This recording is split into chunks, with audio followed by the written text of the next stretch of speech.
Hey, how goes it? Ken Bozak here to talk about Steam and Steam It accessories. I'm with my bro Patrick from sharetosteam.com. How goes it, bro? Going well, man. How are you guys? Hey, I'm chilling. I'm chilling. Why don't you go ahead and introduce yourself to the audience a little bit? Let them know who you are and maybe, I guess, how you got into Steam and what you're doing with Steam right now in the industry. Awesome. My name is Patrick. I've been a long time Bitcoin believer. In fact, that's actually what led me into Steam. Is I used to do a Bitcoin page on Google Plus, the social media network.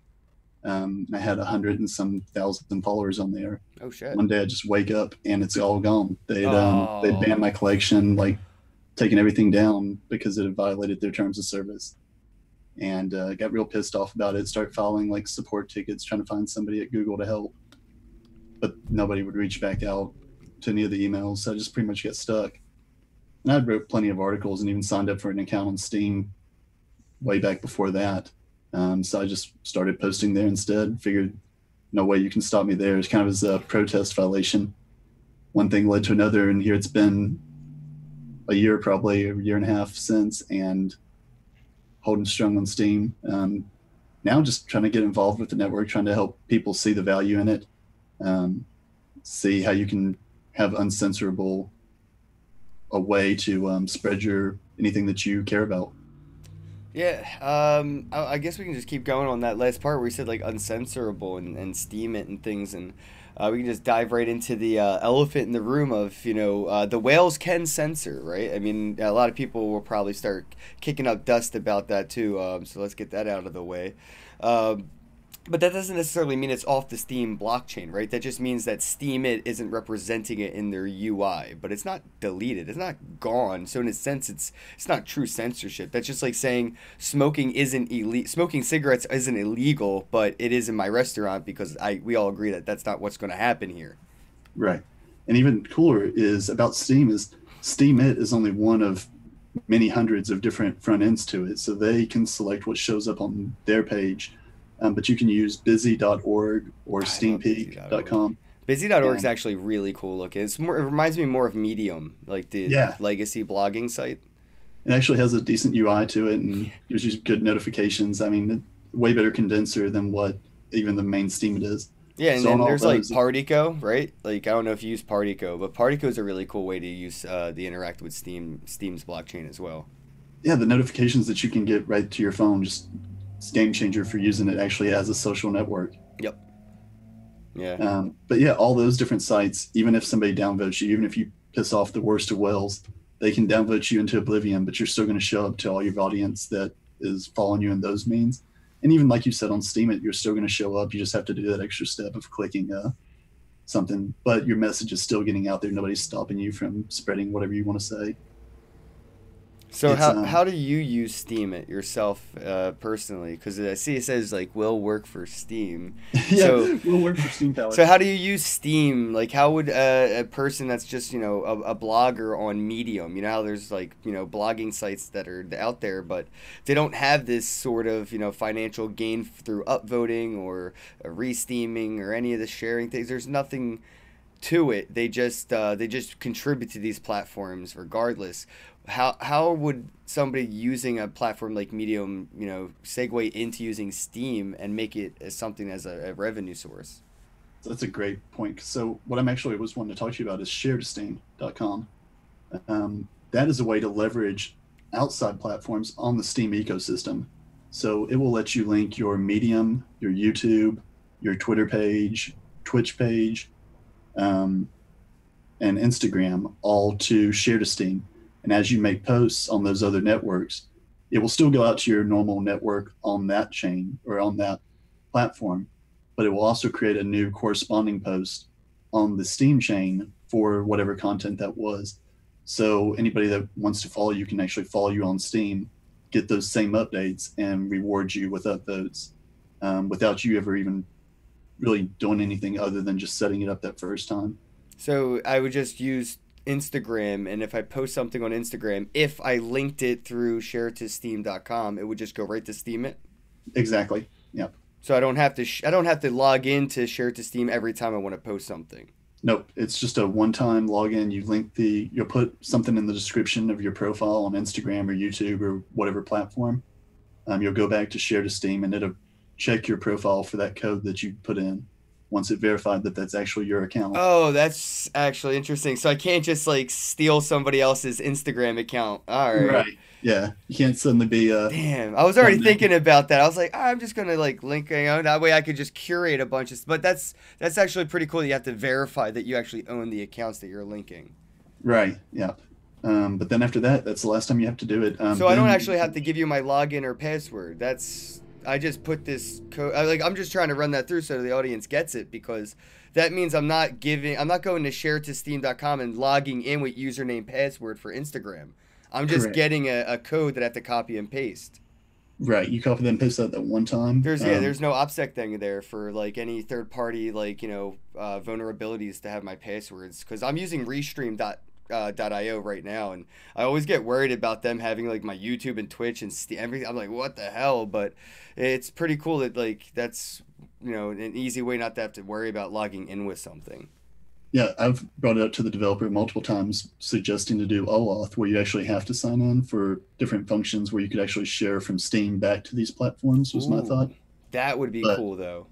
I think that was one of his fears. Is just what you said, that then we would have a token with a share to Steam that would let you do that. So exactly what you said. It makes a lot of sense for why they don't want any real access to your account. They're just wanting to Yep. set it up to. Yeah, I mean, I got my tinfoil hat on too tight sometimes, and that's like one of the things that holds me back from using some platforms is like you have to have at login access or something instead of something like you were saying, like you just have the code, they go back, they check the profile, like, oh, obviously you have access to this profile, you put the code in the bio, and then you can like remove that code after you get it, verified.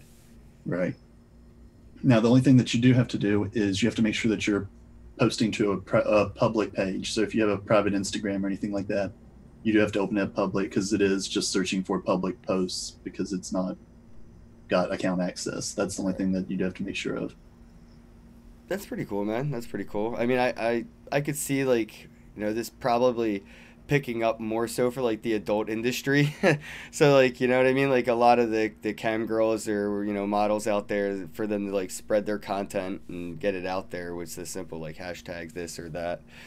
I don't know how Right. you feel about that industry using Steam, but that's a huge like part of Steam is the not safe for work part. Well, see, that's what I enjoy is I want everybody to use it. I don't care if you're wanting to do whatever. Like you could be posting about North Carolina basketball, and even though I'm a Kentucky Wildcats fan, I'm happy you're doing it just because I want more people to be able to share their opinions without somebody else saying that you can't do that. So like you don't think there's much spam usage on Steam? Like even the cat videos aren't spam because like I feel like we have this situation where there's an abundance of what I would say like cat videos are to Steam it. Then we Mhm. do like top quality content that we still see today on Medium. Even though there's such a big incentive for quality content that they're still not incentivized to just copy paste those Medium articles right into Steam it yet. They're still using the legacy systems and just foregoing these Steam coins because they don't really care about crypto. So like how do we get the people that don't care about crypto interested in this avenue? I think the biggest thing is them caring about crypto in general. I think as we see society move more towards a crypto based ecosystem, the modern, just everyday person get the value out of it, they're going to look to ways to turn whatever they have into more crypto. And I think that's when you'll see that mass adoption. Until then, I think it's going to be more of ours early, almost like Facebook when it was only for college people. You had a select audience that had just could get access to it, that's building it. And then the floodgates will open once everybody wants to get these tokens. Just recently, even my mom's finally started picking up because she understood that I'm earning for my using a social network compared to her using Facebook. And now she's shit posting to the Steam. But I'm happy that she's doing it just because why not? Like, it's better than giving your information to Facebook. Well, I mean, Facebook could just take the information that you're putting on the Steam blockchain because it's open source and do what they will with it, right? I mean, Mhm. it's not like saying Steam it is or isn't doing this with the information, but it would be 100% possible because all the blogging and posting that is done on the Steam blockchain is public and open source on a, a immutable ledger. So even if Google decided to, Google could sniff the Steam blockchain and use that data. It's free. So what are your thoughts on like that? Just curious. I would love it. I think that would be an awesome use case. In fact, there's lots of people now that will sniff the blockchain as almost a database to do just that, and then they can use that database as a quicker means of querying it. And so some of the different Steam blockchains are essentially, or the different dApps that run on top of them, that's kind of how they're running, is they're querying it from just a normal database instead of straight from the chain each time. So if they would do that, I would almost view it then as them using Steam as the backbone of their platform. I mean, they would have certified storage there. That would be sick. That would be sick. I mean, I'm just putting it out there to incentivize, if anybody's friends with anybody at Google, to give it an idea. I mean, they're shutting down Google Plus. Why not create a new social network built on something that's been trusted for a couple years? That's true. Well, how does Steam work, right? Like, I mean, I don't get it even today. Like, I know how to use my microwave right now. If I needed to pop some popcorn, I can use my microwave. And I can use Steam. I can use Steam it. But if it broke, I don't think I could fix it because I don't know exactly how it works. I just know it's like magic internet blogging. So how does Steam work? How does it, how is it even possible to make Steam just by putting something on the Steam blockchain? And how is it secured and how does it stay there? Like, what keeps it from just disappearing, and if the cloud just disappears one day? So Steam's a lot like EOS. It's a delegated proof of stake network. So there's 21 different block producers, or we call them witnesses, inside of Steam that are acting as the different people that are going to mine out each block. And there's 3-second block times. They're going to go through and take all the transactions, stick them into the blocks for Steam. And that's how it kind of creates its ledger through there. So that's what secures the network. Much more simple for anyone else that's going to use it is you just will sign up. You'll get you'll get a password. So they actually have, if you're familiar with Bitcoin, your understanding of, you got a private key that associates to your public key. With Steam, you have that same thing where you have a top level public key and private key, but then there's different levels of keys that's tied to that top password. So there's different authorities. So you can actually, if you was, say, the New York Times, you could actually give your posting password to your reporters and let them have access to post content to your user, but without them actually having the active key, they wouldn't have the ability to transfer money. So there's different higher structure of what can and cannot go through. So that's the biggest thing, is just having access to your keys. With any type of crypto, I guess that's the first thing that you want to be secure in, is knowing that you own your assets. But then after that, once you have that, you just log into any platform that supports sending to it. You can send it even just from a JavaScript thing on your computer. If you wasn't near a platform, or if you was blocked from every platform, you can still interact with the chain just from JavaScript on your command line. And then it doesn't matter. You may have seen the Dark Overlord, I think its name was, that hacking group that was hacking all the different places a few months ago. They started a Steemit account, and Steemit actually banned them. So Yeah, Steemit, I heard that people were a little upset about that and called it censorship, and I was like, it's not. That's like, it is and isn't, I guess, but censorship is a little different than community agreement and guidelines. Censorship would be me walking into your house and telling you to put out your cigarette. And what happened is you walked into my house and started smoking a cigarette, so I told you to put it out. There's a big difference there. no, for sure, exactly. And the thing is they're still getting their content out. The Dark Overlord can post as much as they want to Steam. It may not show up on Steemit, because So do you Steemit think can this build is up on a Steam. competitor to something like WikiLeaks? I think that it would be this. If you want to see the true test if this can survive, put WikiLeaks on on the Steam blockchain. Because if you wanted to release information in a way that truly is testing it, just they could drop every bit of information there, and it shows up on any block explorer. Because there's plenty of different block explorers that are just searching the blockchain, just like there are on Bitcoin. Right. So I would love to see that as a test to see how secure the network actually can be. Is there any mainstream journalists or anybody using Steam right now? I'm trying to think of some, but Like nobody. I'm so curious as to why like we haven't gotten Alex Jones on here. I know personally maybe, but like content creating wise and victim of censorship in a sense, and I feel like he's like kind of a prime candidate for the platform itself. I've sent multiple emails to his organization and different people in it. I've sent stuff to Laura Loomer. I don't know if you're familiar with her. She was recently booted off Twitter, and for months leading into it, I'd sent her multiple messages begging her to even just start using Share to Steam, even for a way to, even if Twitter did kick it off, at least have a catalog of everything that she had published over the years. Because once you're kicked off, you don't get the option to go back and store your years of thoughts that you've put Right. into that platform.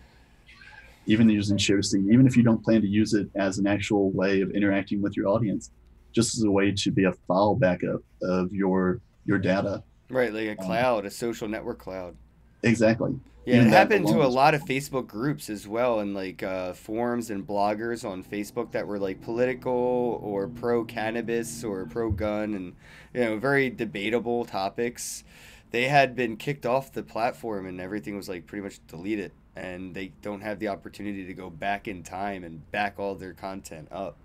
Especially YouTube did this to a lot of cannabis content creators and political activists and socially active people that had serious opinions in one direction or another that may have been controversial, and their content's completely gone from those central platforms, and there's no way for them to back it up anymore. It's not like they were using Google Cloud in the meantime. Google was their cloud. YouTube is what was hosting their content, and now it's just gone. So yeah, it's definitely like a place to hedge your content if you're a content creator. Like it just makes sense. But I guess I don't know I don't know what it is that's taking people so long to move on to a platform like this. It's been around for a while. I think that the fact that it may be stuck in a permanent beta position may be what turns people off. I don't know what your thoughts are about that. I think a lot of it is Steam it. As much as Steam it does for the Steam ecosystem, I think it's also what holds it back, because it creates that idea that people aren't used to a platform of platforms. They're not used to Twitter, Facebook, Instagram, YouTube all being the same entity. So they see Steam it, and I think that Steam it is more of a place that nerds going to exist than a common person. So you get presented with these keys, but there's not a real good picture for the common person to understand that their password that is now this 32-bit character thing is what it is. So even journalists are just like, I don't know about this. And then the economics of where's this money coming from? Why am I getting paid Right. for my stuff? So it's just so out of the norm of, it almost sounds like if somebody was telling me and I wasn't crypto minded to understand how the underpinnings actually work, I would go, but that, wait, you're just trying my information. Like, what is your root cause for giving me this for posting? Like, where's this money coming from? Who's donating it? Which I guess that's something good that we could cover even. Yeah, I was Is just gonna say a lot of people wonder, like even with Bitcoin, right? They're like, but where's the money come from? Like even if I got a Steam, why is it worth something? And like I know Steam has Steam and Steam back dollar, and there's different ways that you can contribute to the ecosystem. You don't even have to be a content creator. You could actually lock up some Steam and Steam power, and you could be a curator. You could upvote and re-Steam, and if those things are upvoted after that and re-Steamed after you've already contributed by doing so, you can actually create some revenue by contributing and getting content content more accessible and more maybe like you know how like Facebook groups have like you know where they talk about a lot of sports blogs. I look at those as like curators where they have like Facebook power, but they really don't. You know what I mean? But if they did, all those shares and likes that they get because they organize all this chaotic information into one group form that you can follow on Facebook, you know, that's a lot of effort and work that they put into it. And that's where I try to relate it to people when I'm talking. Like, I've been trying to get this guy in Philadelphia from the Philly Offensive. Facebook keeps shutting his page down because he does a lot of satire and stuff, and the Mhm. mainstream media has even taken some of his satire videos into like out of context and put it on the news thinking that it was like real events that have happened, but it Uh-huh. was all scripted. Everybody in there was an actor and was paid for their time, but it looks real. Like he had somebody pick up a Snickers bar and eat it, and he was like, pick up that dog shit. Like he was just, you know, and this was on the news. It was insane. And they kicked him off of Facebook. He had hundreds of thousands of followers, and I was trying to get him into Steam, and I still couldn't. So I think you're right. I don't think we're gonna see those legacy you know, content creators and social networkers maybe evolve onto this. But I think this new platform, new content creators and new like social networking will evolve from it. Just like how Facebook and, you know, Twitter, there wasn't much before that. It was just, it inspired this new thing of content creating and blogging and vlogging. And I just think this will beget a whole new generation will just be able to take opportunity in it. I don't think we have to like everybody's wondering like you know when will Alex Jones and that's myself included, you know, you yourself reached out, but I don't think we need them to because the next Alex Jones will come from Steam it because they'll have that, you know, decentralized revenue source. They won't Mhm. have to make a Patreon. They won't have to worry about sponsors. If they're out there on the street and they're creating good content, they're going to be incentivized to keep that going and be you know, empowered, you know, to basically be an independent content creator. And that's really what stops biasness. Like you don't have any sponsors except your viewers, right? Like Right. even Alex Jones has sponsors. Somebody's paying the bills over there. He has advertisers, so he better not talk bad about them. Mhm. And you know, if you're an independent content creator and Steam it, I think is what's going to bring true journalism back because the community is your revenue source, and you have nobody to really to filter your opinions for, like no biasness. You don't owe anybody anything, right? You're not paid off. Right. Exactly. Because just like you said, you actually earn from the community. So when you was talking about the shirt here actually says below it Steam Power. So that's what drives your account is Steam Power.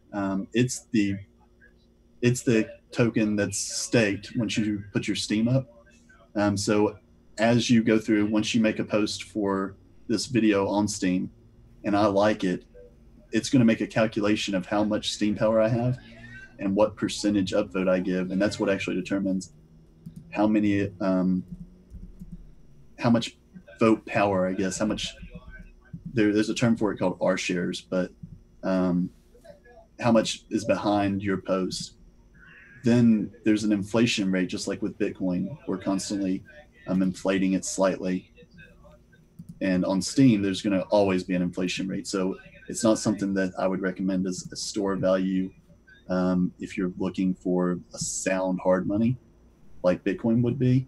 But it's more of an investment vehicle because you are earning a regular return. If you're going to be active on the network, you can still earn a different regular percentage income because as you mentioned before, when you like content, if you're earlier in it, if you're somebody who's curating one of those big Facebook groups that has so many followers that follow what they do, you can go through like a post, and if a bunch of people come behind you, you may earn more for your like than what your like was even worth Mm-hmm. because every post 25% of it goes back to the curators. And if you was early on before this big group of whales, or even without whales, even if you just had a huge following of just average users that signed up and they had a cumulative power of enough Steam power behind them that it came in after you did, you may earn more than what you gave or even double, whatever it may be.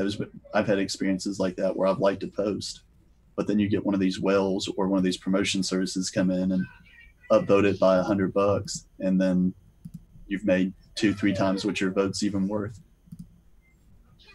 I wanted to see if I can bring this up. Yep, I can. So here's my Steam wallet. Let's just see what I got going on over here. So my balance, I got Steam. I got 500 Steam, boy. I'm balling. I got Nice. 583 Steam power, and my estimated value is 555. That's a lot of fives. Oh, I got Steam dollars. All right, so cool. So wait, I have a lot of Steam power, and Steam dollars. Why don't you go ahead and explain all this, and then you can explain what the hell savings balance subject to 3-day withdrawal period is all about. Perfect. There's really only two tokens to the Steam ecosystem, and you could even make an argument. Really, there's only even one, and that's just Steam. So Steam's the basic token that runs the whole blockchain. That's what runs the Steam network. Steam Power is, well, like I said, it's what leverages. It's what you have staked in the platform.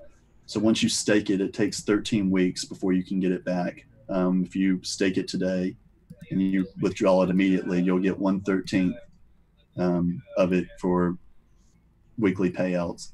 That will come back to you again as just liquid Steam.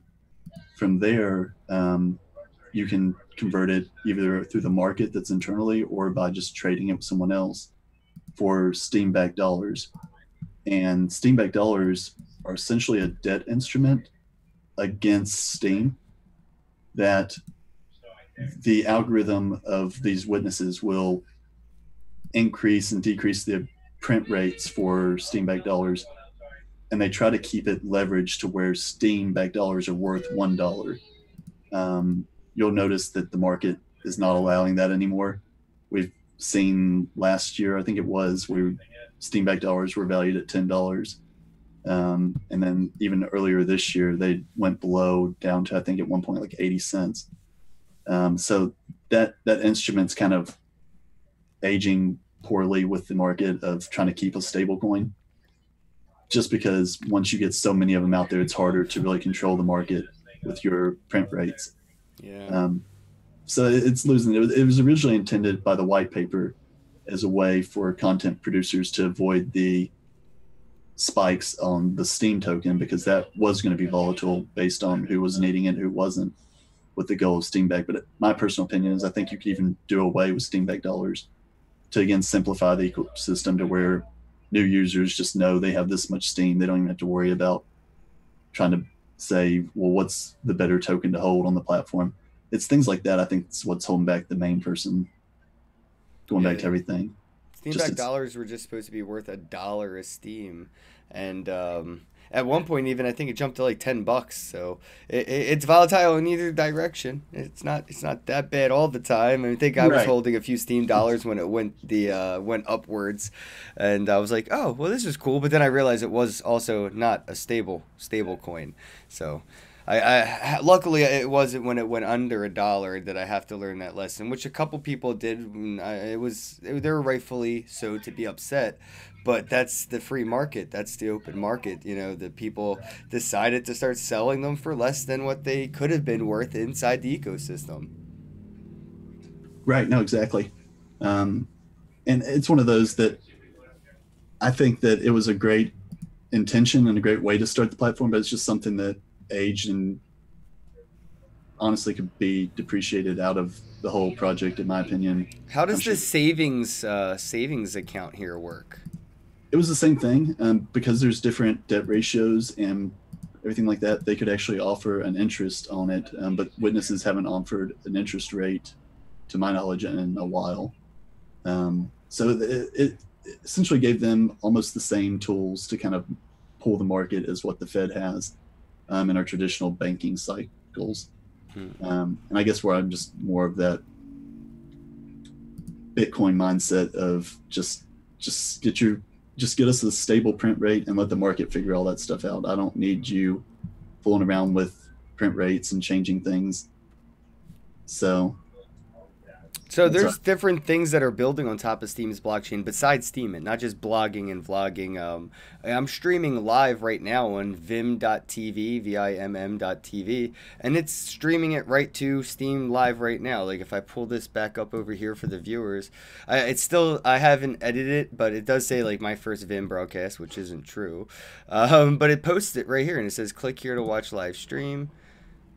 And it opens up right to Vim, say, like, my and first there we Vim go. We're broadcast, live.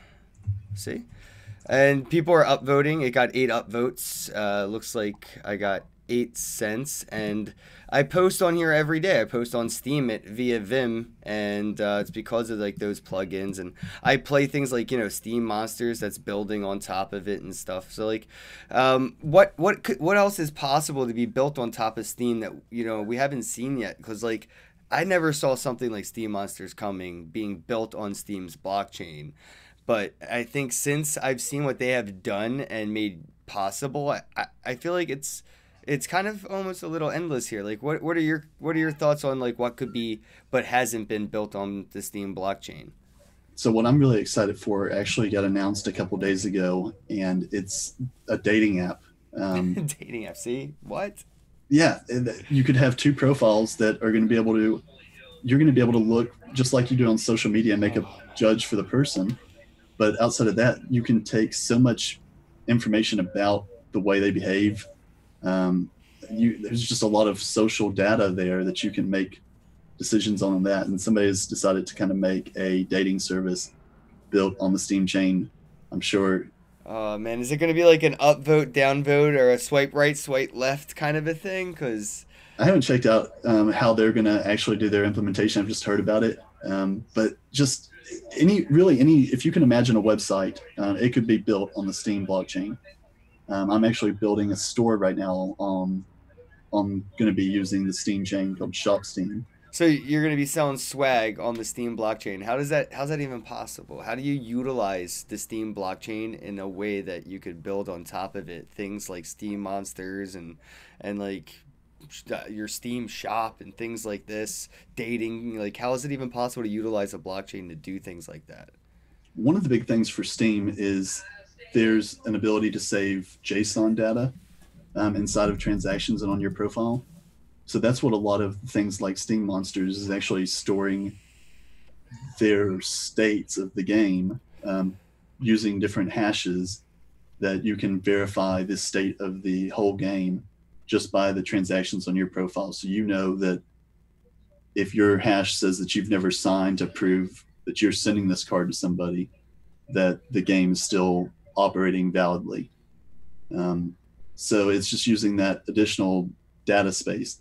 So which gets back to a really interesting discussion that I had with, or I started to have with one of the biggest whales on Steam. His name's Bernie Sanders. Yeah.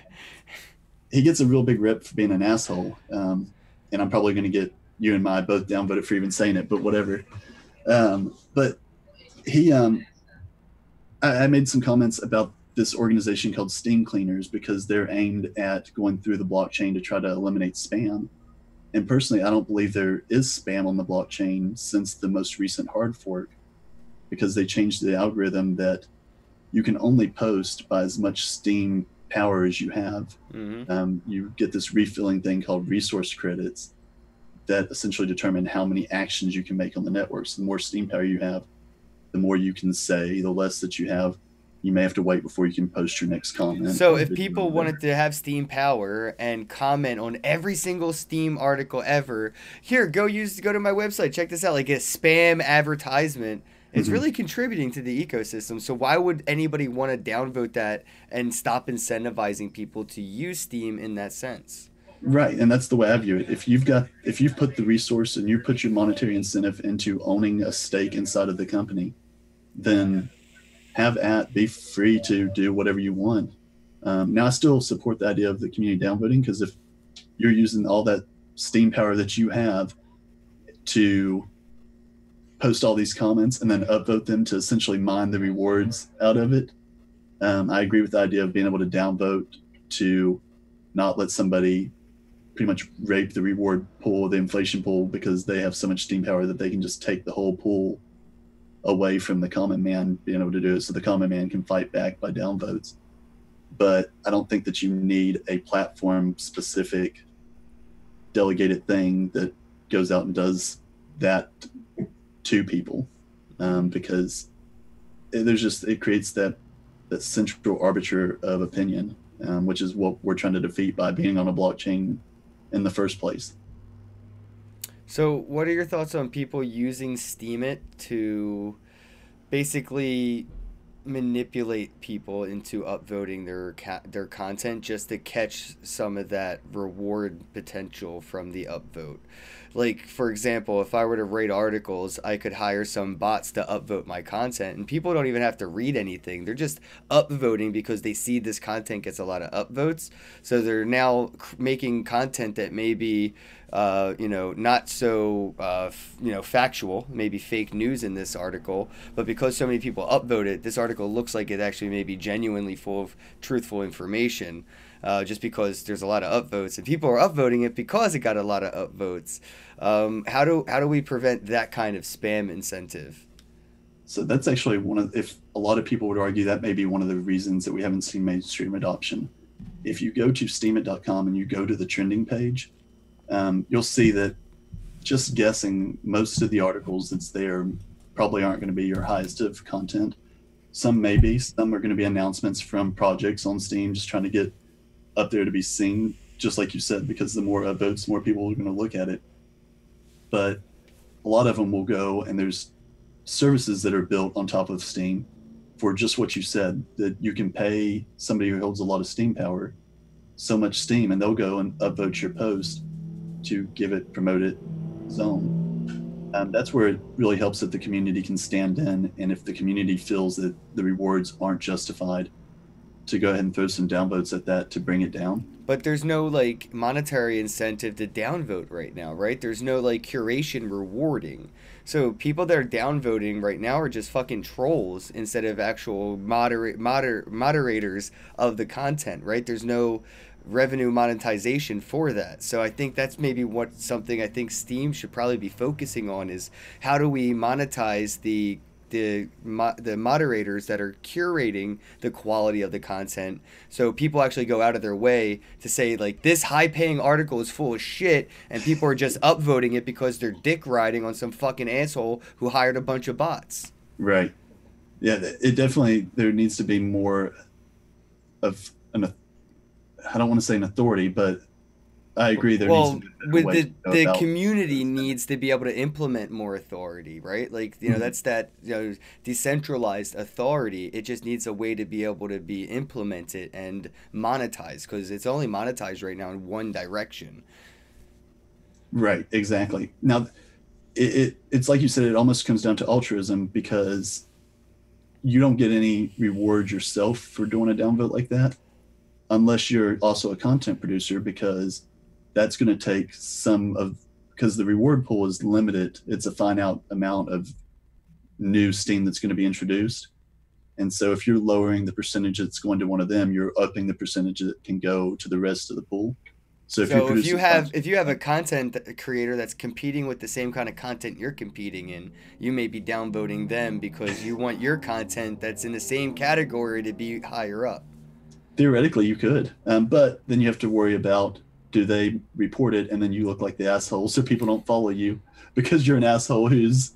It's all open source. I mean, you're not going to be able to do much of this behind closed doors unless you're hiring those whales to downvote on your behalf, the guys that are creating your competitive content. Exactly. There's ways to gamify all of this. I just like to cover all the bases. Exactly. And I think that's even going to be, you could probably sit down, if you was a sociology major in college right now, and if you talk about an excellent project to write a thesis on, would be social interactions between groups. I think there'd be such an interesting study, and there'd be so much data points that you can look at, because you can, if the money was spent within the Steam ecosystem, all the transfers are for the most part public. So you could see how much each person, if they was paid a transfer prior to it. Obviously they could have been sending it off to Binance, turning it into Bitcoin and paying the whale, but that's too much work. So what's next for Steam? Is anything happening, or is this it? It's done. It is forever beta. It won't increase any. It won't implement any increased technologies. This is a final project at this point, or do you think that their developers will, take this beta to the next level? So right now, I think the biggest thing that the Steam team is working on is moving towards Well, there's a difference between Steemit and Steam. right. Well, Steemit does the majority still of the code design for Steam. There's some community um, things that are produced, but for the most part, it's still Steemit that produces the code that the witnesses choose to run. So Steemit's still pretty much the main authority for what code's being introduced, kind of what Bitcoin Cash people would say about Blockstream to Bitcoin. You have that one group that ends up being villainized for that. There's still community commits, but for the most part, a lot of it is coming from Steemit Inc. What they're focusing on is making the nodes more operable for cheaper. They're splitting down operations so there's different parts that you can run. So you can actually have different nodes on cheaper hardware. Because right now, to be a full node, it could run you maybe a couple thousand a month for all the hardware you need to do everything that the Steam chain needs. But their goal is to get it down to where you can run it on a 4 gigabyte RAM machine, which is still a lot beefier than a Bitcoin node, but something that you could actually run without having a huge bill each month. Right, right. No, that's see. I don't know. I want to see a easier on ramp into an ecosystem like this, and I know things like Partico are working on it, but like you said, Steam, it's sort of like the front man for Steam, the blockchain right now, and it's kind of like on their shoulders to run and do the legwork and do the lead work with like what is expected to be come of the blockchain and what it should kind of look like and how it should be interacting.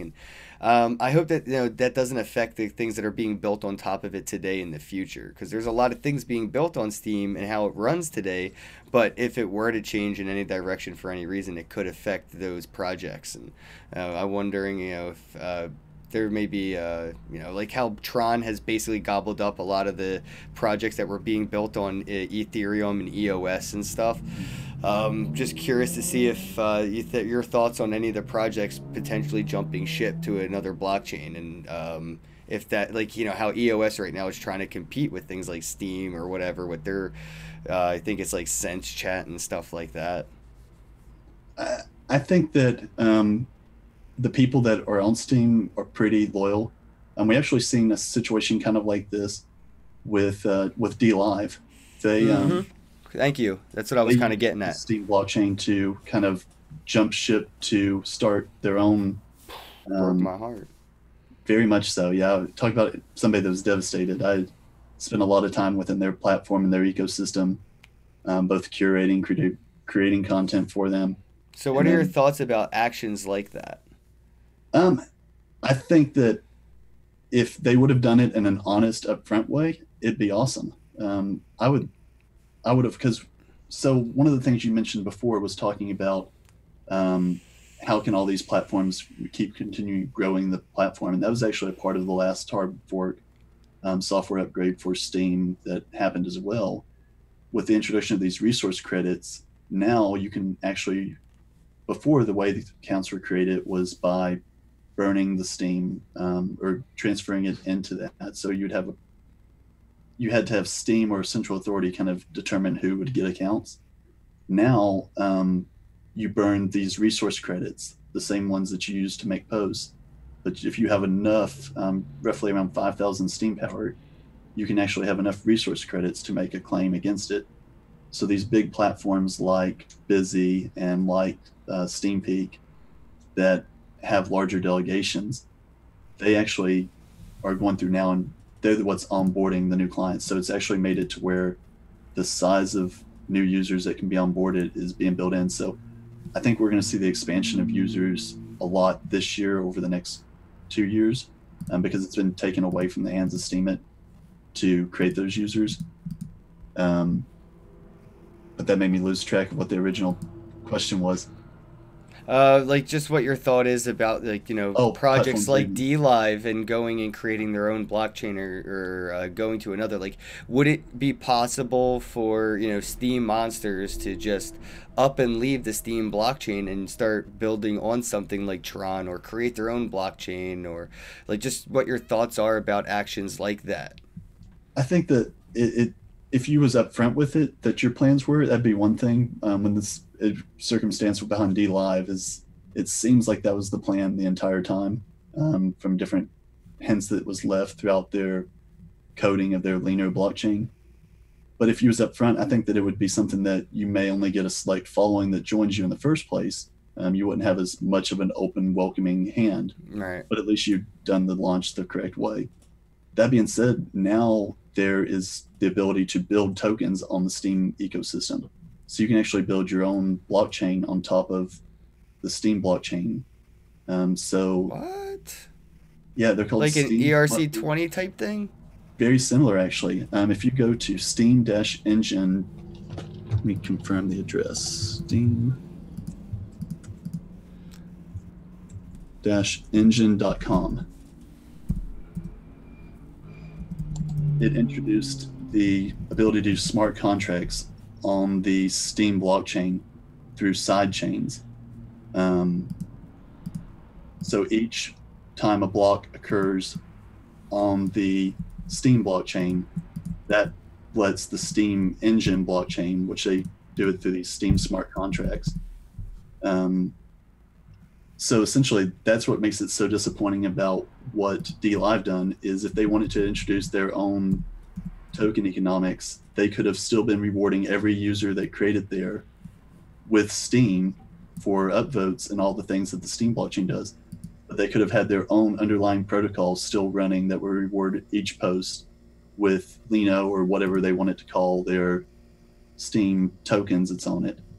Now, this was actually something that was created by the community. So this Steam engine wasn't something that came from Steemit. It actually came from, well, you're familiar with Matt. Matt's actually a member of the people that created Steam engine to create this whole secondary token layer, because Steemit Inc. was supposed to roll out smart media tokens. Right. Also been kind of similar, but not as much contract stuff, but they were going to be replicas of Steam, but for your own token community. And that seems to have got delayed because Steam had those layoffs back in the thing. So the community did step up and they created Steam Engine. So now you could actually have Kin token that you could set whatever you wanted the whole dynamics to be. Oh, you better believe that's happening. It's only 100 Steam too. It's not a huge fee, and you can create as many of them as you want. You can distribute them. It's so going down. There's no fee to transfer because it's on the Steam blockchain. There's no transfer fees, so you can create your token on the Steam chain and send it with 3-second transactions at 0 fee.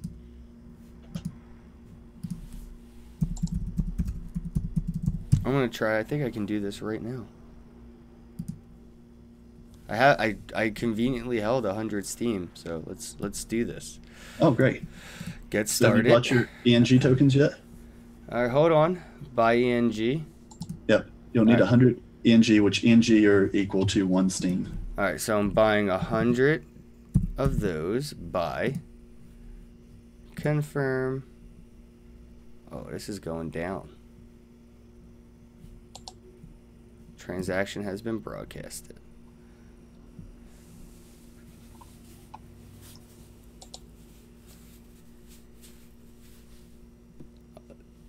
Purchase successful. All right, cool. I got that. So right beside it, you have that create button. Hold on, I'm gonna have to get started again. Create. There we go. Token name. Cool. KENN. That's it. Symbol. KENN. Crap. URL. You can make that your Steemit profile for all it really matters. It's just a Okay. place to learn more about what the token would be. let me do that then. Gotta grab that profile link. I should probably do from my blog though. There we go. Copy, paste, max supply. 420. Decimal 0, just 1, right? I don't know. Tough decision. It is a tough decision. I want it to be 1-to-1 ratio. All right, so I'm going to submit this. So I got token name is Ken. Actually, I guess token name could be Ken Bozak token, right? Ken Bozak is the token name. Oh, I guess I can't have 2 capital letters there, so it's just going to be Ken then. Right? Can I do K-E-N? All right, cool. All right, so this is such a hard decision, man. Especially on the fly. Just learning about it. Token name Ken Bozak, symbol Ken. Max supply. All right, I'm doing it. Boom. So it says token name Ken Bozak, symbol URL decimal 0, max supply, create. Confirm.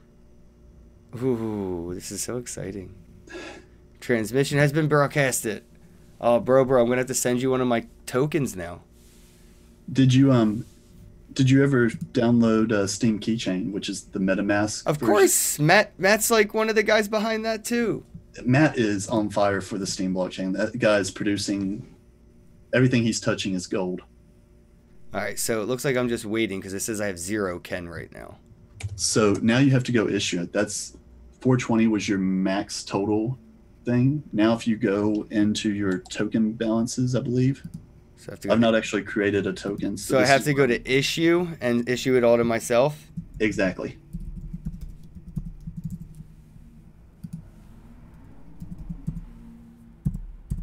All right, I guess I don't need to do that. 420. Confirm. All right. So if you're looking at Steam Keychain, in the lower left, there's a tokens box. That's actually pulling from the Steam engine stuff. So all your tokens are available right there inside of it. You can transfer them and send them from within the Steam Keychain. So as soon as those are issued, it should show up there that you have 420 Ken tokens. Well, yeah, it says I have them here now on the Steam engine, and I go into the Steam key. Right now, all I see is Steam, Steam Back Dollar, and Steam Power. I could do add new token. Oh, no, it says add new account. Look in the lower left where it says tokens underneath. Oh, there it is, tokens. Got it. All right, so now I can send. All right, what's your Steam it? I guess I have to put the at, right? At? PATRICK ULRICH.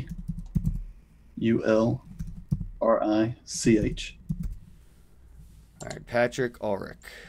All right, I'm going to send 1 Ken coin. How goes it? Oh, shit. Username is not... Oh, okay, I guess I don't have to put the at. I thought I did.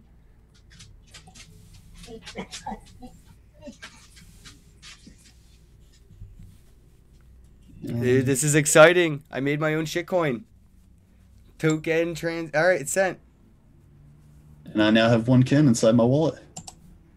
Oh, shit. How goes it? I am on the Steam blockchain. I'm on the Steam blockchain.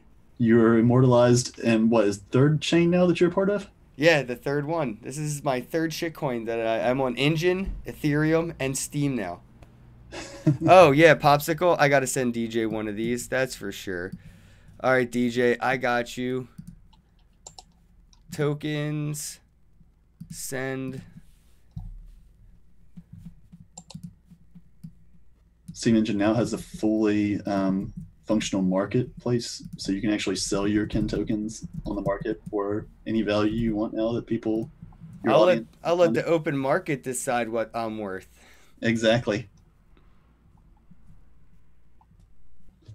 The podcast picks up, or the show picks up enough room, you may charge guests Ken to even appear on it. That would be awesome. Oh man, that would be great. See, I should have made 365 of them. Then I would be worth 1 Ken a day. Oh, nice. That would be dope. See, there's so many different potential possibilities when you're talking about like creating your own token and establishing your own value. And this is why I don't think Bitcoin will take over every single ever use case of anything that could ever be done with like a peer-to-peer exchange of value. Is people are still going to want to make their own things. Like, you know, jelly bracelets on the playground are still going to be a thing. Pokemon cards are still going to be a thing. Like, people are still going to want to trade things of things that they desire to value for fun of it, and the power of that goes straight to Doge. Like, you know, that's straight up where we can see this. So it was really cool. Thanks, man. I really appreciate you walking me through that process. I didn't know it was that easy.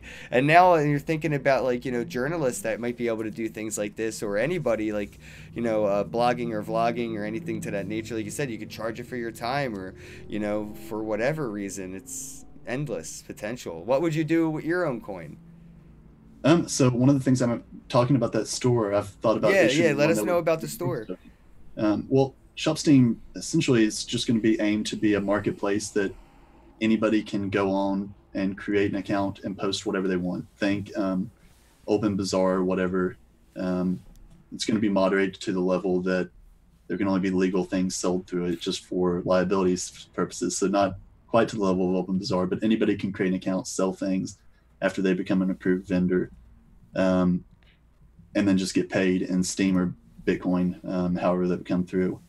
So that's where the token came in. And my thought is to create almost a rewards token. Every order, you get a percentage of your order back in shop tokens or shop Steam tokens, whatever it may be. So that's one way I could see it, is just as a like rewards a rewards coin. Yeah. Yeah. So That's the quickest way I could think of a use case for myself. and then you could like implement like a discount if you have like 100 of these rewards coins. You can get like 50% off your next order or something. Right. Or even just give them their fair market value, because where it has an That's open true. exchange, you could see what they're worth and they could be traded in for equal to a certain amount. Oh man, I got to get my coin out there and see what it trades for. Has anybody else done anything like this? Like, I wonder what's some other like Steam Engine coins. Is there any way to see the list of tokens that have been created? Yeah, if you click tokens, that should give you all of the different tokens. Plus, if they've got market value and they've been trading, you can see their running market cap. This is all fairly new for the market, so there's not a lot that have a market cap, and some of them that do. Holy shit, $3 million market cap. JJM. So that's actually, which one is that? Fuck. So here's some of the other cool stuff that people have done. You can actually take your token and tie it to your voting power in your Steam account and monetize selling your votes that way. So sending one Ken token enables you to one upvote from your account. So however much Steam power you have kind of gives you a baseline for your Token value right there. Yep. Also gives you, I guess, a good argument to the SEC, because you have a use case for your token immediately, so you won't have to worry about a securities lawyer saying anything. Steam Monsters token. All right, how do I buy? I want market. Give me market. I'm gonna buy Steam Monsters. They have their own coin, SMTT. Yeah, I think it's their team token, if I'm not mistaken. All right, now I can buy these though, right? Bam. So I got beat out of your tournament the other day, Friday too. Oh First man. round. So I'm gonna have to buy some of these tokens for Steam Monsters. That is freaking awesome. So yeah, I'm sorry I didn't make the tournament. I missed my flight because of customs detaining me for 2 hours, and I missed my connecting flight to Philadelphia. I knew that was going to happen, so I posted a tweet like, most likely I'm not going to make the damn tournament, because if I did, it was going to be like right by the skin of my teeth. I'd walk through the front door, which would be fine. I would have hopped right on and started playing, but I missed my damn connecting flight thanks to Homeland Security and Customs and all them. Sucks. So how do things like Magic Dice work on Steam? Because like everyone says, like, you know, it's like smart contract based and you can't cheat. It's like fair and stuff. And how do you use a smart contract like that on the Steam blockchain? How does like Magic Dice work? Because I'm about to do a bet right now. 50-50. Let's roll the dice. Actually, I don't think I have any Steam left. So I think it's under their about page. I spent all of my Steam making my own coin. No more Magic Dice now. So the way Magic Dice, the way it's provably fair is they have a hash posted on their website that you can compare against the code to prove that um, the code's posted as open source, I believe. You can then check that, make sure that it runs the way that you believe it should. So the house doesn't always win. You can check the open source Exactly. code. Yep. You can hash your block against the most recent Steam block, and that way you know that as of the most recent block that we're in, they're using provably fair software. Damn, dude, there's so much. There's so much to do with Steam. It's insane. I saw people, which is, I guess, if you have the time, I would like to keep this going. Is I saw a lot of people comparing Steam recently to Bitcoin's Lightning. You know, some people are passing the Steam torch around, and I was like, well, isn't that funny? But you can send a significant amount of Steam very quickly. You know, the 3 second blocks. How comparable is a Steam transaction to a Lightning speed or transaction? Comparatively, this is on chain as to Lightning's off chain. So it is Lightning. You're gonna, as soon as you get the route, it's, I guess, instantaneous. While Steam, you have a 3 second block time. But that being said, finding a route usually takes you a second or two anyway, so it's comparable as far as settable time. The guess the biggest risk is going to be the levels of how much faith you place in the underlying economics of each coin. But for a quick transfer, I mean, there's not going to be, in my opinion, that big of a difference outside of the fact that I don't believe that anything's taking out Bitcoin. While Steam, I still have fears about the large size nodes. So that's why I don't view it as a pure store of value. I wouldn't hold all my wealth in Steam, but I definitely see the value in the platform for what it can be as far as everything else. So the settlability is nearly the same. In fact, the fees are probably better on Steam because there are zero, none. You don't pay anything. Only people that's paying the miners' fees is the inflation of the new coins coming into the system. So there really is no fees at all in Steam, but your fee is with the value of your value being inside of a currency that is being deflated through inflation, albeit very small for the time frame that you're probably going to be transferring that money. So I guess that's a way to answer that question. Yeah, I mean, how do you use Lightning? Because I've seen, this is kind of what got me into Lightning right here. Like straight up, shout out to tippin.me, and I got 6,130 Satoshis. That's like a whole quarter. I almost have a whole quarter in Satoshis.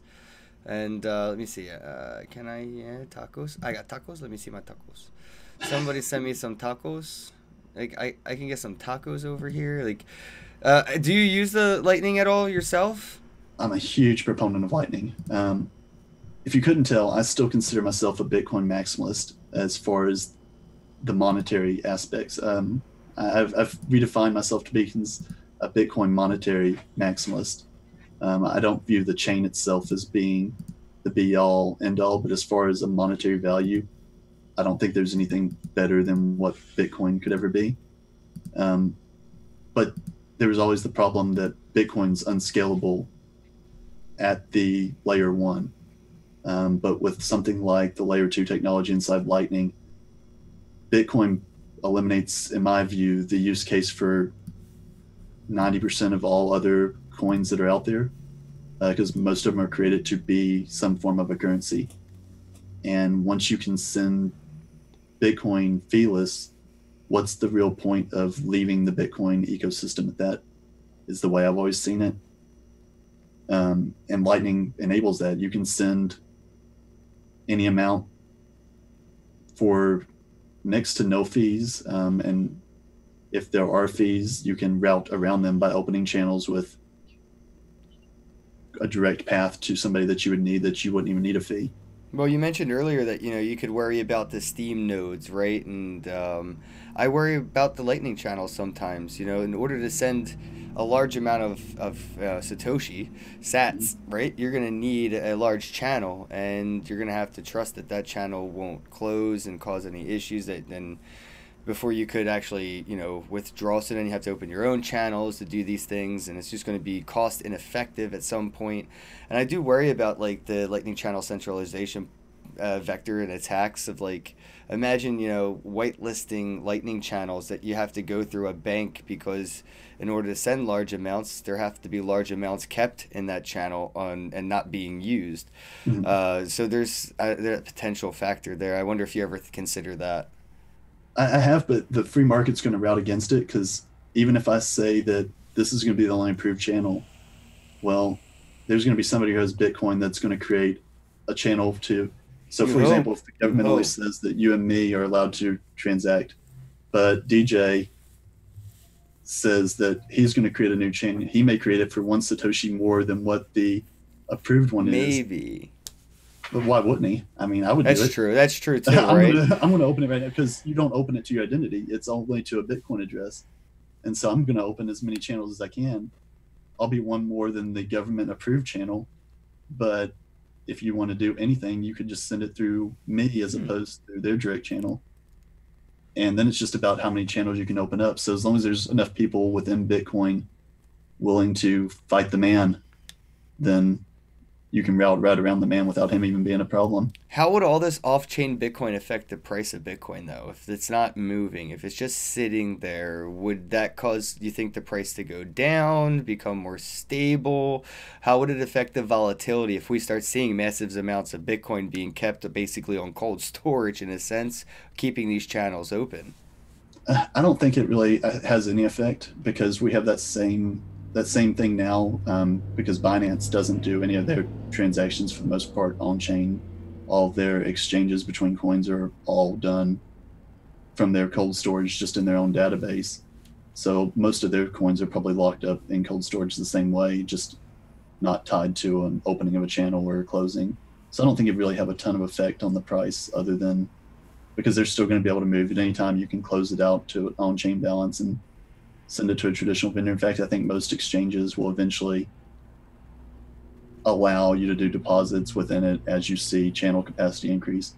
Right now, the biggest thing is for me that is my fear with Lightning Network is there's no backups to Lightning for the most part. Right.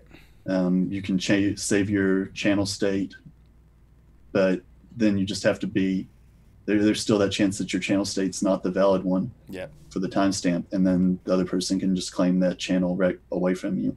So that makes it, and people bring that point up, it's vulnerable to things like double spends It's vulnerable to your network or your node or like a going offline. chargeback.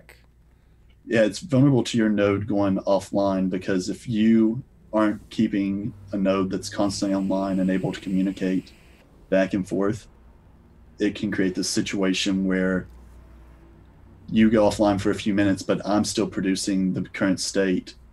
And then you come back online and you say, okay, my current state is this one, but it's not the actual current state anymore. So I can then claim that channel and say, well, Ken's lying. He's trying to present a bad state. So then I close the channel and take the penalty with me, even though you really wasn't trying to do anything wrong. Um, so it's one of the reasons why when you open channels, it also helps to open channels with people you can trust because then you can reconcile the channel when you Right. close it as opposed to just opening up the Lightning Explorer and just picking a random spot and just going with it.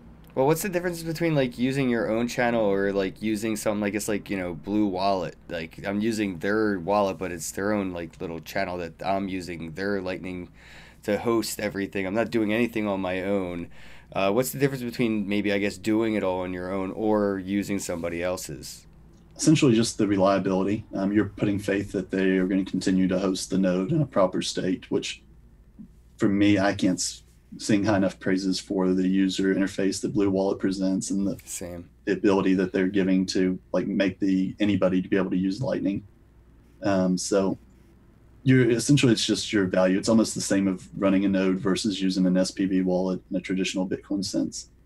They still don't have your keys to be able to make the change on the wallet address that's tied to the channels.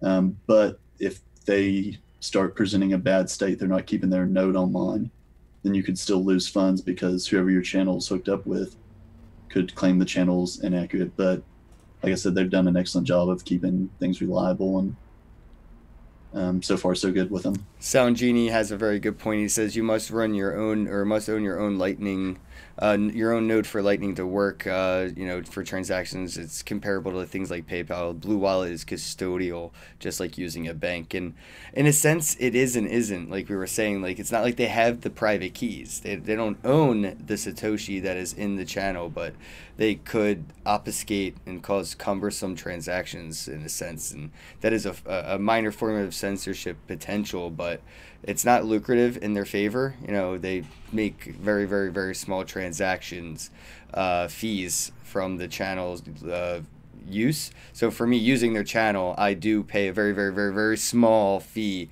for that service they provide, which incentivizes them to not do that. Exactly. Yeah. Perfect explanation. I'm trying. I'm trying to, play dumb and ask the dumb questions so people know what's up. But so like with Lightning though, moving forward, what are your thoughts like the mainstream implementations?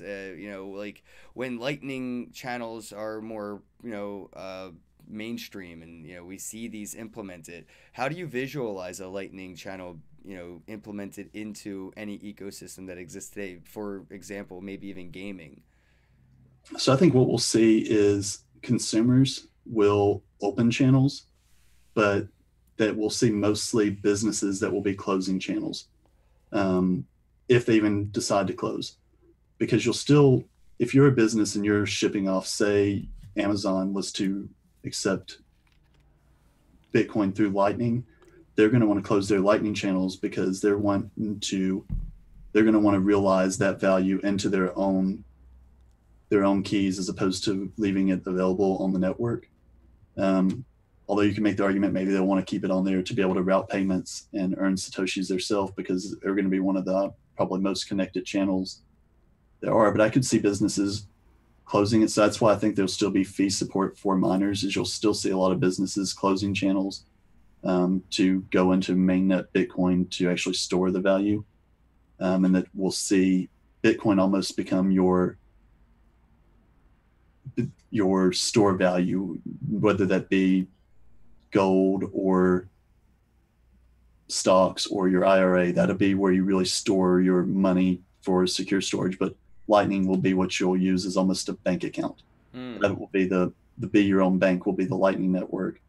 Well, the rest of the Bitcoin network almost acts as the settlement layer where you actually store the asset. That's kind of how I envision it. I see the potential there for like communal banks too to occur, where we'll group together to open a communal channel that we can work within on ourselves. Businesses will have their own Lightning channels within each business. These like being your own bank is going to be like there's going to be many banks. Like we'll have our own bank. I'll have my own personal. Then we'll have our grouped bank, which would be that Lightning channel that we have contributed to. So there is funds in there for us all to move them around, and we know that it won't be closed or open without some form of multi-sig of a majority of people that have contributed to this pool that is the channel that's open for us to use. Mm-hmm. So for a business to use a Lightning channel, you would see the board of directors have a multi-sig way to monitor this Lightning channel, that nobody could just steal the company's funds and take off to the Cayman Islands like they do today. Right. And it just comes down to the power of signing transactions cryptographically. It's such a game changer for everything. You brought up a good point though, or a good topic to talk about it there, where Lightning can compete with mining, right? And a lot of miners don't really like the concept of Lightning because it kind of cuts into their bottom line. And if that is the case, could we see mining be disincentivized, and couldn't that affect on-chain transactions even more, which would incentivize even more off-chain of the Lightning channel? So is Lightning detrimental to on-chain transactions because it's taking away the transaction fees that incentivize the miners to keep mining? It's definitely feasible, especially once you look a halving or two up the road. Once the level of production for Bitcoin is nearly negligible, we're either going to need to see a price increase that is just ginormous, or you're going to need to see the fees of on-chain transactions get to a point where it's going to be completely unusable as a normal thing. And that's why I think that it's going to be businesses that will take the fee of closing channels, so they can actually go into a storage of storing the funds in Still a cheaper than closing a transaction fee with American Express. exactly. Exactly. That's the perfect point to explain it, because it's still going to be, there's less costs in verifying a Bitcoin transaction than there is a fiat transaction. Well, a lot of companies already do what is like off-chain transacting right now with like gift cards or those, if you have a partnership with Visa, so if you use your Visa, there's no fee and you get reward points for doing so and things like that. To where, like the gift card thing to me is a real good example for like Lightning Channel transactions and in-house ledgers, because that gift card, as soon as you put your money in there, it's in their node. It's in like Toys R Us or whatever's node, Amazon's node, and whenever you spend it somewhere, they on off chain delegate it, and it's up to them to take it and put it on chain, take it out of that economy. But it stays inside, and it's already been done. It's just not frictionless. There's so much friction to that. It's getting to the point that they are reaching out, that they have so many users using it, that this fee from the friction is adding up exponentially, that they're desperately trying to find a way to get this friction lubricated so they could monetize that and capitalize on making it less friction. And this is just more incentivizing for that. Like, your thoughts on like atomic swaps of things like that nature, utilizing lightning channels as well? Um, I've heard different arguments both ways for the value of that. I forget who wrote one that I read last week talking about they used to be a believer in Litecoin because of the value that it would have as a supporting network to Bitcoin at a cheaper value sense. But then when you get into the fact that you're going to have to settle the fee on both the Bitcoin and the Lightning network, or on the Litecoin network, I don't see why people will actually really do many atomic swaps for the most part, because Well, to I settle, I mean, I would say like if you're holding Bitcoin in a Lightning channel, and you could atomically swap it to Litecoin in a Lightning channel, then you could close that channel for what would be a lot less than the Bitcoin. Like as we were saying, the Bitcoin mining fees and all that would be up. So the cost of closing a Bitcoin channel would be more than closing the Litecoin channel. So you could atomic swap the off-chain Bitcoin from the Lightning Network to a Litecoin Lightning Network and then close from there, or a cheaper on-chain transaction. yeah, I wish I knew who it was to be able to give a reference to it. They made an argument for why that wouldn't work out as well, but to say that I'm versed up on it enough to remember exactly how they put it. I'm just um, with the philosophy of it, right? I'm not yeah, down to that technical level of what, all that would cost. But I mean, I even traded like that for a little bit using things like Shapeshift. So I would just uh, send Bitcoin and they would send me Ethereum, and I'd be like, cool. And everyone's like, oh, but the fees. And I'm like, yeah, but if you do the math of like sending the Bitcoin to the exchange, then the exchange fee, and then the withdrawing of the thing that I just bought, I might as well just use something like Shapeshift, or, eventually things like atomic swaps. right. And the simplicity is worth the 1% fee that you're going to pay anyway of just being able to get it done, get it back. I agree completely. Yeah, a great point, Sound Genie, and I was going to bring that up as well. Where we have these atomic swaps, these exchanges altogether will be gone. There's no real reason to use an exchange other than, I would say, maybe the user interface for it, but they would just build user interfaces for the atomic swap functionalities and probably charge some sort of like subscription fee to use their user interface. That's all they could really do. And then you would have people that would just design their own, and you could choose to use that skin for the atomic swap interface. But I think decentralized exchanges will prosper when we start to see more Lightning transactions occur, and then the decentralized exchanges will prosper even farther once we get atomic swaps working out. And you'll still see exchanges existing too, because you'll need enough liquidity in a central location that that node may be an exchange. It won't be like a traditional exchange like a Binance, or there may be Binance does this and puts a user Good point. interface that traditional. That comes down to centralization of funds, right? Like we're now we are decentralized to a sense, but as we build decentralization farther and farther out, we start to talk about Lightning channels being a decentralized means, but you like we were saying earlier, you know, where you could have one Satoshi more, but if somebody out there, you know, central authority were to have an amazing amount of Bitcoin that it would be hard to compete with, they could have a central point of, you know, of ownership in it because they have a dominance in a channel or something to that effect. So I mean, you're right. We might see exchanges because of the liquidity, but we may be able to see more competition with those exchanges because of the decentral ability. Hmm.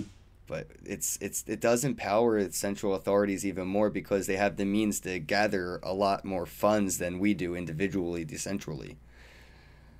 It's kind of weird. Like Binance, you're right. Binance will still exist because they're gonna have the funds. They're gonna have the liquidity. They're gonna have that user base probably forever. Like Binance is winning, and if anything, they'll adopt. They'll probably be the first exchange to incorporate Lightning channels, Lightning addresses, and Lightning, you know, pairing, and then you'll have probably Binance become one of the biggest Lightning channels ever because of that. Yeah. Imagine them using just 10% of their reserves to open channels out on the network. I'm sure it would probably double the size of the Lightning network, while at the same time making them be the fee market. Right. They can pretty much run what the base cost of a fee is on Lightning. I'd probably see that at sub Satoshi. Like they would set it at such a low fee standard that, you know, it'd be hard to compete with them. Right. Yeah, I don't think so. Binance could pull a Mt. Gox as well. There's a difference between what happened with Mt. Gox and what happens in some exchanges, like CoinCheck and things like that. Quadriga is an example of, you know, a difference between Mt. Gox and an exchange exiting. You know, Binance could have gotten in trouble when they got kicked out of Japan, but they found a home in Malta. If they get kicked out of Malta and don't find a home somewhere else, it would be a whole different problem, but it wouldn't be relatable to what happened at Mt. Gox, but it would be, yeah, it would be a problem. Do you see Lightning having any other issues more than benefits in the future? Like how we're talking about sort of like the pros and cons of it? My only con to it is that it could theoretically, if it's adopted and we see improvements to the point where you can back up channels and save a state to where you can save it on a hardware wallet, that it could get to where it would compete and take away share of securing the actual Bitcoin network. Yeah. That would be my only concern, but I still think there'll be enough fee structure I still see the value of holding on-chain Bitcoins for enough people to pay enough fees to secure the network. But that's my only concern with it, is that it's so good at what it does that if enough people adopt it, that it could overtake miners, and thus reduce the overall security of the core network. But I think you'll have things like Liquid that will use the core. There's just going to be so many things that's going to be on the core Bitcoin layer that there'll be plenty of closing channels that's going to support fees. So I don't really, other than the short term of just needing new advances as far as backing up channels and things like that. But in the long run, I think Lightning's a huge win for the ecosystem. What's holding back more wallets from implementing Lightning? Because right now we have wallets that have been around for fucking ever, and I'm not a big fan of Jax, but damn, Jax has been one of the first wallets that, you know, were around, and everybody had a Jax wallet, and I'm like, you know, they still don't even have a Lightning wallet in there, and it's like only the newer wallets that are starting to come out are doing this, and the legacy wallets just aren't implementing it. I can't seem to figure out why that is. Do you have any theories as to why these legacy wallets are yet to implement things like Lightning channels? I think it's still backup states. The fear that they could be, because, well, one also. Somebody just asked if this was a real tattoo. I'm like, yeah. When we're gonna get, you don't have that Steam tattoo yet. No, I got to get my Steam Monsters tattoo. Yeah, I'm getting a Steam Monsters tattoo. The audience of the internet, I posted out a poll, and Steam Monsters kind of blew it away. So I got to get Matt. We're gonna go to a tattoo parlor in Philly, and I'm gonna get a Steam Monsters tattoo. Have you? You've not set a date or anything like that, have you? No, no, I got to catch Matt and see when he's not busy because I would like to get one while he's there so we could do like a fireside chat and you know talk about like he's like you've mentioned with the Steam engine and Steam Key with Steam Monsters. He's so involved in Steam. I Hmm. just would love to do one of those like fireside chats with him in person while getting a tattoo. It'd be really For cool. anybody that doesn't know him, for as involved as he is and does everything that he does, that dude will sit down and talk to you just like you're his best friend and just the nicest guy that you can meet. No, he really is, dude. He was kind of crowded up at the NFT NFC event in New York City Uh-huh. for like hours, bro. And he didn't, you know, his smile just looked as big in the end of the day as it did in the beginning of the day, dude. Just such a friendly guy. But yeah, he works fucking hard, man, for, you know, the little recognition he gets. And I'm like, dude, you need to be on Twitter more. His Twitter account's lacking. But luckily, the Steam Monsters Twitter account be popping off, so that's what's up. You know, let me see if I can pull that up for everybody real quick. This Steam Monsters thing, because Steam Monsters. There we go. Do you play, right? Yeah, I play Steam Monsters. Also, have you played Drug Wars at all? Actually, if I open up Steam, Steam it. I think I got a Drug Wars reward in here in my wallet somewhere. Let me see what I got.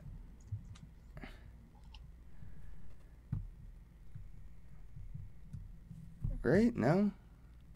Hmm. I thought I had some yeah, see right here. There we go. Rewards, daily rewards from Drug Wars, from Drug Wars, from Drug Wars, from Drug Wars. So that's pretty cool. I haven't really been playing it much, but I've gone into it here and there and checked it out.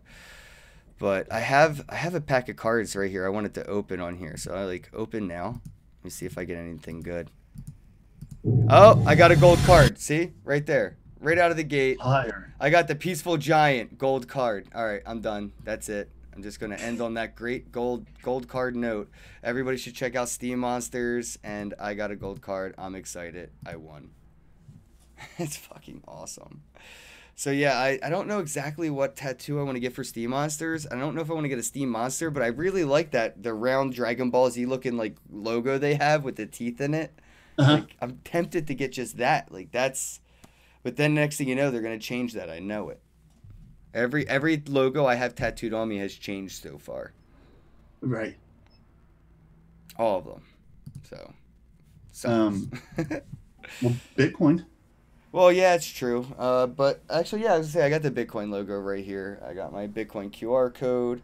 Litecoin has changed. Dash has changed. I think Decred's just changed, and Monero is probably like a day away from changing their fucking logo. Sure.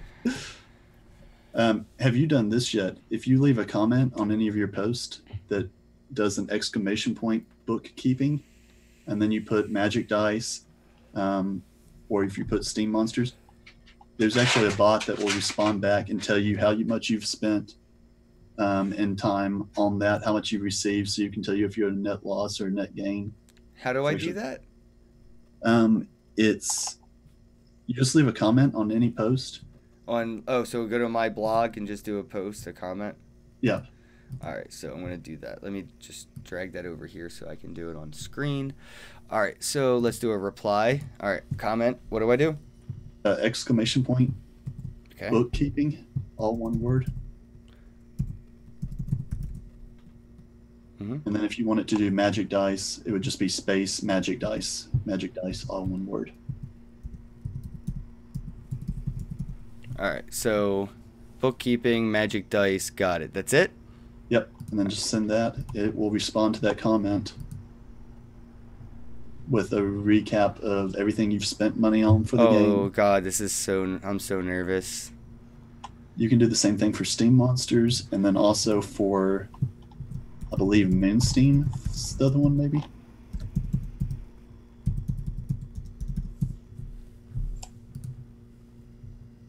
Let's see. How long does it take to reply?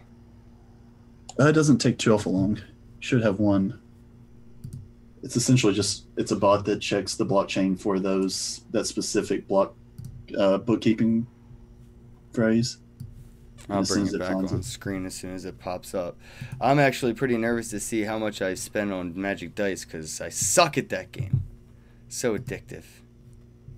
I'm still at a net gained somehow. I don't know how I've got that lucky. Really? Yeah. There you go. I know Steam Monsters will make up for it. Yeah, I've lost plenty.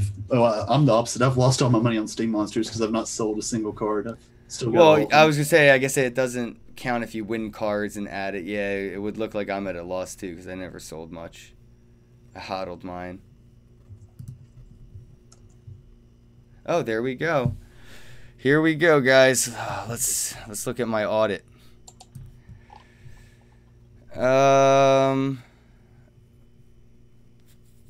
Oh, I guess not. I guess Magic Dice, it didn't pull anything. It doesn't say anything here. Oh, you've got an E after the Magic.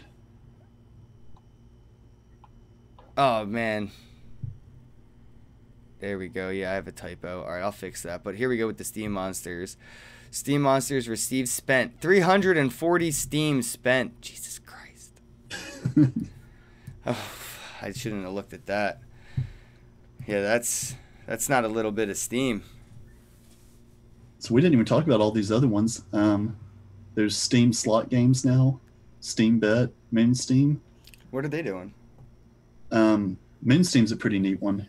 It's been around for Bitcoin for a while, but you place a bet, and then it will start rolling off a multiplier, and you can cash out of your bet at any time and take whatever multiplier is there. But if you don't cash out before it goes to the moon, then you lose your bet. So you can place a bet for one Steam. It'll start rolling at 1.1, 1.2, 1.4. It'll go as high as like 20x even. But if you don't leave before it stops, then you lose your bet. But you can sit there and just make gains that way. It's awesome. Gambling with my Steam. How does that work in a sense of like, you know, decentralizing gambling even? It completely does. I mean, it eliminates it to the point where now you can do it on nearly any chain, and it's all provably fair. You don't have to worry about the casinos taking your money. You can see right there that it's just like being able to go to Atlantic City, but do it in your living room. Yeah, and being able to look inside the slot machine to make sure it's not, rigged to make the house win. Right. I'm gonna have to check that out, man. Definitely gonna have to check that out. I got to give away more of my my own personal shitcoin. I'm like super stoked that I have my own token right now. Right. Don't blame you at all. That's fucking awesome. Thanks, dude. So I guess to kind of recap a little bit, cover a little bit more about Lightning and things like that. I guess like to sum things up, like what do you see within like the recent, like within this year, Lightning, getting closer to mainstream? Like how do you see it getting more user friendly within 2019? I think that the backing up of channels is going to be huge, because I think that is still one of the big things for wallets. You had mentioned the question talking about why Jax doesn't support it, and I think their fear is the tarnishing of their brand by running a Lightning node and then a stake getting messed up or something like that, and then losing the funds of their customers. So it's easier for these new startups to take on that because they don't really have the social capital to lose by making a mistake under a Lightning node that contains users' funds. It's not like it's testnet money. This would be done with real money. Exactly. Yeah, and you could create a thing where these established wallets, which are starting to finally get some revenue in with. Well, you think Jax would be incentivized to start contributing to Lightning to help make this more feasible, so they could implement it and maybe do what like Blue Wallet does by have Jax's own channel and charge a very small sub-Satoshi fee for using the channel. So I'm hopeful that the incentive will get greater over the year, even as more and more people, like how we've seen with Tippin.me and the Lightning Network torch being passed around, that will incentivize these legacy wallets to build that easier on-ramp experience. Yeah, I think once they have the ability to back it up and be confident that even if the channel goes offline, that they can still secure their users' funds, I think we'll see a lot more of those, and then that just creates the usability for more people to really try it out. Yeah, I got incentivized to use it because somebody passed me a little like the little Toshi torch or something. It was like one sat, and I was like, get the fuck out of here. There's no way I'm sending one Satoshi. And I downloaded the wallet and I did, and I was like, holy crap, it worked. Like one Right. Satoshi, and I don't know, it was just like really cool to see. So I see as the incentive gets there by like peer pressure, then the desire will get there again by peer pressure of the end users of the legacy wallets. And I think like the exchanges have the most incentive to start implementing this even sooner because the fees again, it's where they make their money. Yeah, I think we're on a time clock for about a 2 year march Really? down at this point, because once the next halving happens and you see the price start to shoot up again, it's going to cause the traditional Bitcoin transactions to go back up to being $5, $6 a piece. Yep. And I think that's going to force people into Lightning, whether Lightning's fully ready or not. I think people are going to be really using it during that next rush. I could see that. I could see that. Well, man, let people know where they could find you, find your content, and get in touch with you on the internet. Well, you can find me on Steemit, steemit.com/@ Patrick Ulrich, or you can find me on Twitter. It's just Patrick_Ulrich. Either one's probably the two places I hang out the most. And you got the sharetossteam.com and Steam Store.